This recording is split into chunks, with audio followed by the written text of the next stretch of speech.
Eccoci qua nella nostra meravigliosa oasi verde del Parco Laghetti di Martellago. Qui con me oggi Cristiano Serena, il nostro coordinatore della Protezione Civile Martellago, che lo ringrazio sempre per quello che ha fatto, e Paolo Santoro del Giacche Verdi. Nuovo giorno e nuovi controlli del rispetto delle limitazioni anticontagio da Covid-19 a Martellago. Il sindaco Andrea Saccarola li presenta con soddisfazione.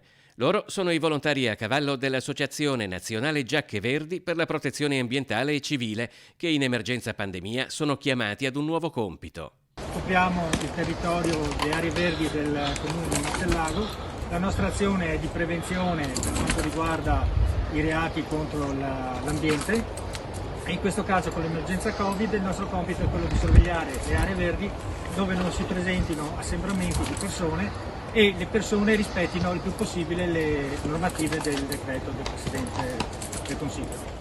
Se spesso i controlli vengono svolti con l'aiuto della tecnologia più recente, è anche vero che un certo tipo di sorveglianza rimane efficace alla vecchia maniera. Permette di avere un controllo, un presidio di quegli ambiti verdi ecologici che difficilmente possono essere controllati con i mezzi su strada e quindi un presidio che va in parallelo alle nostre protezioni civili e alle forze dell'ordine. In questo momento per controllare la tutela e il rispetto delle ordinanze per quanto riguarda la sicurezza igienico-sanitaria, ma indubbiamente un'esperienza che potrà essere perseguita anche per il futuro per tenere sotto controllo gli ambiti più verdi del nostro territorio. Dunque, dopo Martellago, anche Spinea si avvale dei controlli a cavallo. Il nostro lavoro sarà principalmente quello di sorvegliare il parco delle prime gemme e gli argini dei canali circostanti.